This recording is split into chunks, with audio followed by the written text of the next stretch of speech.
desagrada Ele, não é porque vai me afastar, não. Isso daí já está claro. Nada me afasta do amor do meu Pai. Nada me impede de me relacionar com meu Pai. Nada.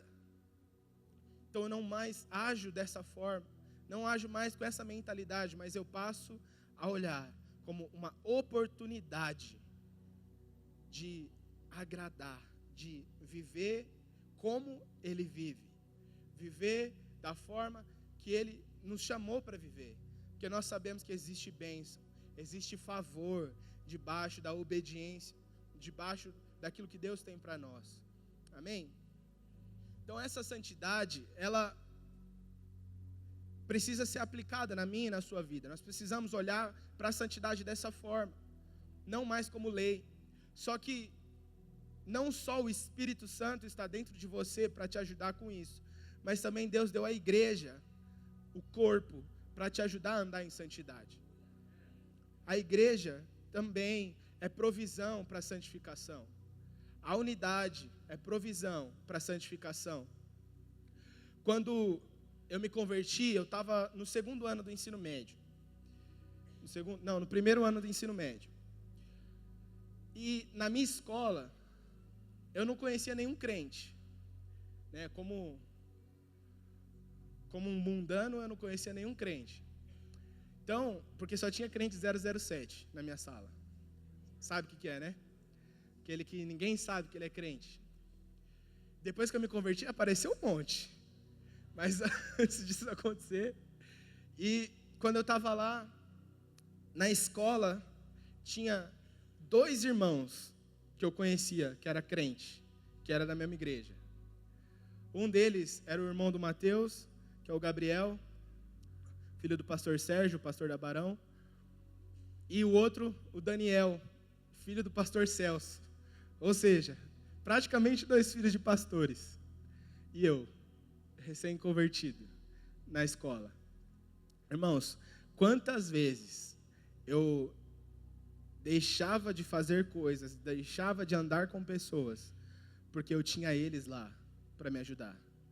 Porque eu tinha eles lá para falar, não, mano, vamos aqui, vamos junto, não precisa disso, você não é mais escravo dessa lei, vamos junto, estamos juntos, você não precisa disso. E aí nós vemos a unidade, o fato de estarmos ali com o mesmo coração, com o mesmo propósito, de andar alinhado na presença, aquilo me ajudava a me privar do pecado, a fugir do pecado. Os irmãos da sua célula são provisão de Deus para você andar em santidade.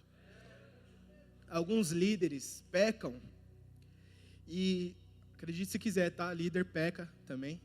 Pastor, obreiro, discipulador.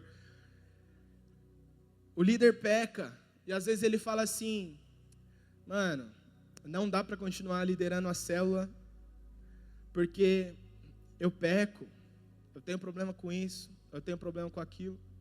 E a primeira coisa que eu falo para ele, mano, se com eles, com no mínimo essa responsabilidade com eles, você peca, imagina sem essa responsabilidade.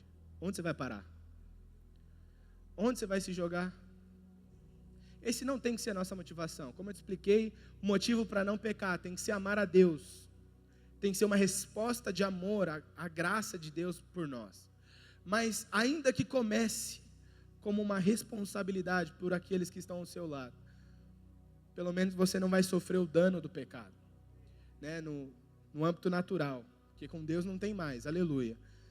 Mas às vezes você ficar com alguém, você pode correr o risco de pegar um sapinho, de os irmãos da igreja ver e você ser exposto no meio da igreja. Ou se você for um pouco mais a fundo, pode rolar uma gravidez, ou os pais pegarem e aí ser mais vergonha ainda. Perceba, a igreja, o corpo, é provisão para andarmos em santidade. O irmão da sua célula, o seu líder, é um atalaia, é aquele que vê mais alto para te ajudar a se livrar das armadilhas do diabo. Tem muitos irmãos que têm dificuldade de se abrir.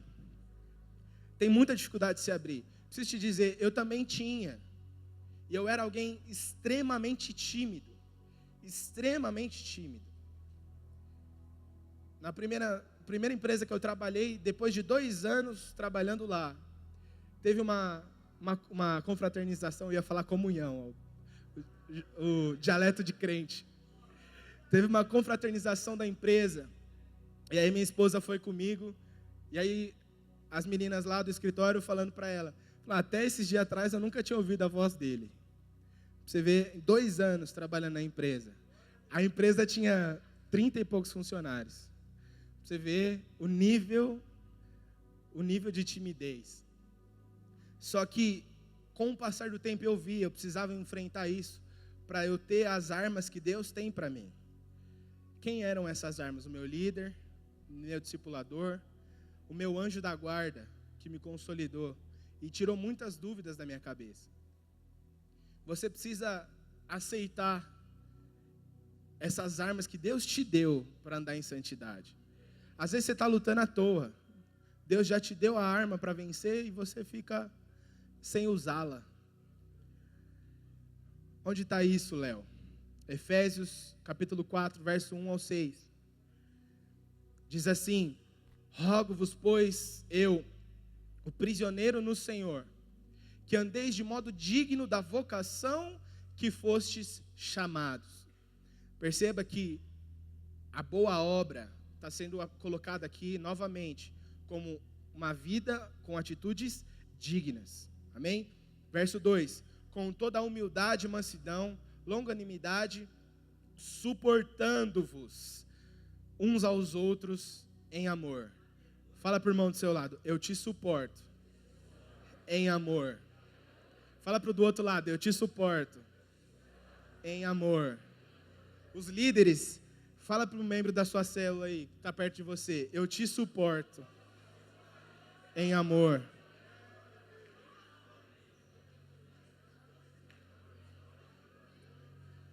Aleluia. Agora eu preciso deixar claro para você o que significa suportar. Amém? Presta atenção aqui. Agora eu preciso deixar claro para você o que significa suportar. Porque às vezes você falou dando risada, achando que é suportar no sentido de que é muito difícil, né? Que é um negócio que custa caro. Custa caro. Mas o suportar vem da palavra suporte. Qual que é a responsabilidade do suporte? Para que ele serve? O que acontece se eu tirar essa barra de ferro que está aqui, ó? Então ela é um suporte de caixa, de iluminação. Você é o suporte do seu irmão. Por isso que você suporta ele em amor. E esse suporte que no texto fala, o significado é manter reto, manter de pé, ou manter no caminho, sustentar, carregar. Tem alguns irmãos que precisa carregar. Só falar não vai. Mas perceba, isso é provisão de Deus, para que a igreja avance, para que andemos em unidade. Perceba como a unidade é a provisão de Deus para andarmos em santidade. O seu irmão foi escolhido, chamado por Deus, para te ajudar a andar em santidade. Toda vez que você escolhe compartilhar uma dificuldade com o seu líder, que você escolhe compartilhar uma dificuldade com o seu discipulador, essa escolha faz com que ele tenha liberdade e oportunidade de te suportar, de te manter de pé. Tem uma frase que logo quando eu entrei na igreja, eu ouvia de praticamente todos os discipuladores da época: quem confessa a tentação, não confessa pecado. O que é isso? Eu chamo o meu irmão para me ajudar a vencer, para que eu não tenha que lutar sozinho. E 99% das vezes você vence. Tem aquelas vezes que você já está decidido, né? Mesmo que você fala, você já decidiu pecar. Mas a maioria das vezes, os irmãos vão te ajudar a se manter de pé. E eu quero reafirmar com você. O manter de pé não é uma questão de relacionamento com Deus. É uma questão de você ter, né, aquilo que o pecado pode produzir na sua vida naturalmente. Amém? Então fala para o irmão do seu lado. Eu preciso de você para andar em unidade. E eu preciso de você para andar em santidade. Como eu disse para você lá no começo, os avivamentos. Quando eu falo avivamento, eu não estou falando de um monte de gente junta. Isso é ajuntamento. Amém? Quando eu falo avivamento, nós estamos falando do reino sendo estabelecido. Então, é o ajuntamento mais presença de Deus igual a manifestação. Isso é avivamento. Pessoas sendo salvas, pessoas sendo curadas, pessoas se libertando de mamon, ou seja, crescendo em generosidade. Isso é o verdadeiro avivamento. E isso só acontece quando existe unidade em santidade. Só que para ver a unidade, nós precisamos nos parecer com só um. Concorda comigo? Porque se tiver duas pessoas, não é unidade, são dois. Só que se os dois forem iguais, aí é unidade. E quem que é esse que nós temos que ser iguais? Jesus. E sabe qual que é a única forma de você se parecer com Ele? Santidade. Como eu disse, santidade não é dizer não para o pecado, mas dizer sim a Deus. E à medida que contemplamos a Ele, à medida que olhamos para Ele com o rosto desvendado, ou seja, sem a lei, sem o véu da lei, mas nós olhamos para Ele, nós somos transformados de glória em glória, conforme a sua imagem e semelhança. E aí o que acontece quando eu e você somos iguais a Ele? Se torna uma unidade genuína. Amém? Quero chamar a equipe de louvor. Esse é o mover que Deus nos chamou. Esse é o mover que Deus tem para os radicais livres. Jovens enraizados, jovens com consistência, com raiz. E isso passa por santidade. Por viver uma vida de santidade. E lá no finalzinho, no verso 21 de João 17. João 17, verso 21, diz assim: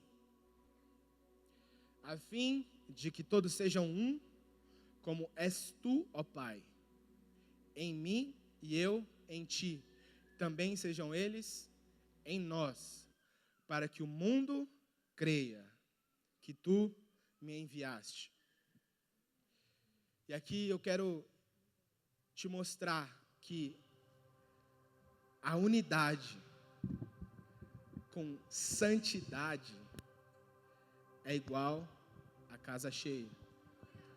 Porque as pessoas só crerão se houver unidade e santidade.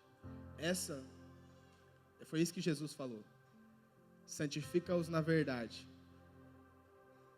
e que sejamos um. São esses dois fatores para que no final ele diga, para que o mundo creia que tu me enviaste. Você quer encher a sua célula? Você quer encher a sua célula? Começa a orar junto com os membros da sua célula. Passa um tempo de adoração, com oração, com a sua célula.